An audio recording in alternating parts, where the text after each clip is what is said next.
Vous avez commencé le régime Céto, ressenti l'énergie, vu les résultats, et vous êtes fier. Vous voulez partager votre succès, mais lors des rassemblements, vos choix suscitent inquiétude et critiques. Soudain, votre parcours de santé devient un débat public. Tout ce gras, c'est dangereux, ou c'est juste une mode. Le scepticisme pique, surtout de la part de vos proches, et peut vous faire douter de votre chemin.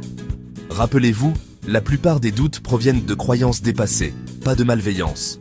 Gérer ces moments avec calme et confiance est aussi important que de respecter votre plan alimentaire. Le scepticisme Céto est enraciné dans des décennies de messages « le gras est mauvais », provenant des campagnes de santé et des médias. Les régimes riches en graisse semblent radicaux pour beaucoup, grâce à des années de conseils sur les régimes faibles en gras. Les médias sensationnalisent souvent le régime Céto, se concentrant sur les risques et le qualifiant de mode. La plupart des gens n'ont pas le temps de se plonger dans la science de la nutrition. Ils se fient donc à des messages simples et familiers. Vos choix peuvent rendre les autres mal à l'aise concernant leurs propres habitudes, déclenchant des réactions défensives. Leurs doutes concernent souvent plus leurs croyances que vos décisions. Comprendre cela vous aide à répondre avec empathie et non avec frustration.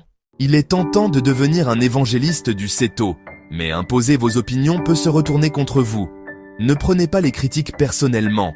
Le scepticisme concerne le régime, pas vous.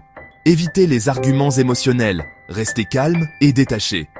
Ne vous fiez qu'à votre histoire personnelle ne suffit pas. Complétez-la avec des faits simples et crédibles. Partagez des informations provenant de sources fiables, pas seulement de blogs ou de réseaux sociaux. Votre objectif n'est pas de gagner des débats, mais d'expliquer votre choix si on vous le demande. Respectez les points de vue des autres et ne laissez pas la défensive faire dérailler la conversation. Une approche calme et informée renforce la crédibilité. Préparez des réponses simples et factuelles aux critiques courantes du régime Céto. Tout ce gras est mauvais.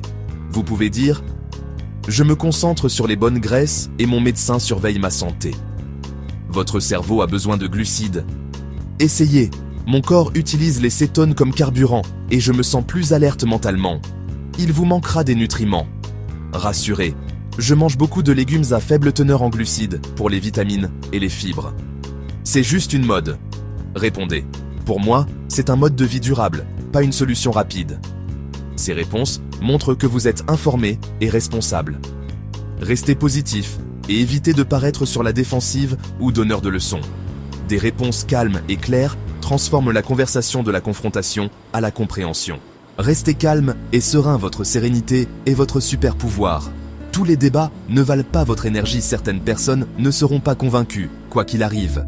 Désengagez-vous poliment si une conversation devient improductive, mettons-nous d'accord pour ne pas être d'accord.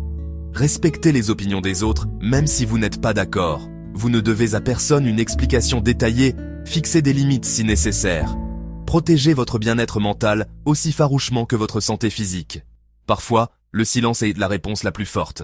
Le régime Céto est votre parcours personnel, votre santé, votre choix. La vraie confiance vient de vos propres résultats, pas de l'approbation des autres. Ne prêchez pas, laissez votre énergie et votre bien-être parler d'eux-mêmes. Avec le temps, votre transformation visible suscitera la curiosité, pas le scepticisme. Partagez votre expérience quand on vous le demande, mais ne forcez pas. Célébrez vos progrès et restez concentré sur vos objectifs. Le meilleur argument pour le régime Céto est la personne saine et heureuse que vous devenez.